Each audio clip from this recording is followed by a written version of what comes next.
ነይ ላሳይሽ። ወይኔ ግሪን ዜዶ ምን ሆነሃል? እንዴት ሴት ልጅ እጅህን ታነሳለህ? ይቅርታ።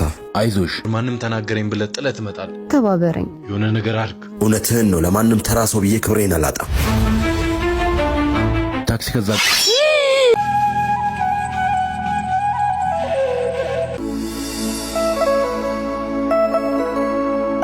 ዛሬ ደግሞ ምንም ሰው የለም እንዴ?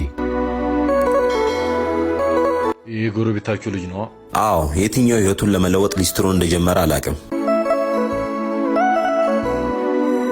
እንዴት ዋላችሁ?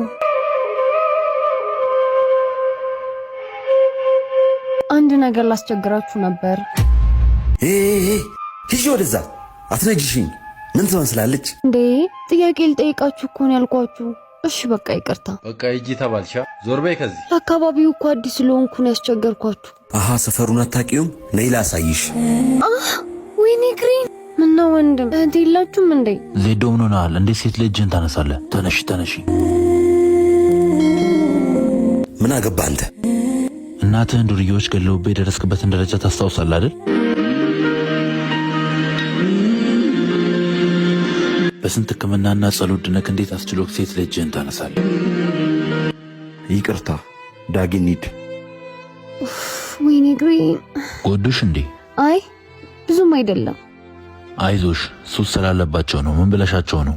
አይ ከወንድሜ ጋር ከተጠፋፋን 15 ዓመት አልፎናል። ዜዶ ምን ነክቷል? እንዴት በተከበርንበት ሰፈር ማንም ተናገረኝ ብለህ ጥለህ ትመጣለህ? ሰዎችን ሳጠያይቅ እስከ አያት ድረስ ስማችሁ ይመሳሰላል። ባሌ ሂጂና እንዲህ የሚባል ሰው ፈልጊ፣ ጎልደን የሚባል ፀጉር ቤት ይሰራል ብለውኝ። ይህ ትልቅ ንቀፍ። ዛሬ ካላስተማርከው ነገም እንዲህ ከማድረግ አይቆጠቡ። ወንድሜን ለማግኘት ነው 420 ኪሎ ሜትር አቋርጬ የመጣሁት። እባክህን የምታውቀው ነገር ካለ ተባበረኝ። አሃ፣ ባሌ ሮቤ ላይ ጎልደን የሚባል ቅንጡ ፀጉር ቤት አንድ ቦታ አለ። ዜዶ እኔ ነኝ ያልኩ። የሆነ ነገር አድርግ። የት አካባቢ ናቸው? ማለት እንዴት ነው ማገኛቸው? እውነትህን ነው። ለማንም ተራ ሰው ብዬ ክብሬን አላጣም።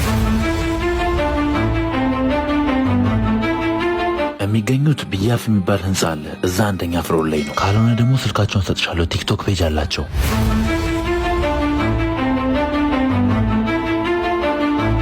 ግን በስራ ሰዓት ሂጂ። ቤት ውስጥ ቲምና አስፋ ባሌ ሮቤ ላይ ለመጀመሪያ ጊዜ ስለጀመረ በጣም ከስተመር ይበዛል። በዛ ሰዓት ብቻ ነው የምታገኛቸው። እዛ ጋ ሂጂና ታክሲ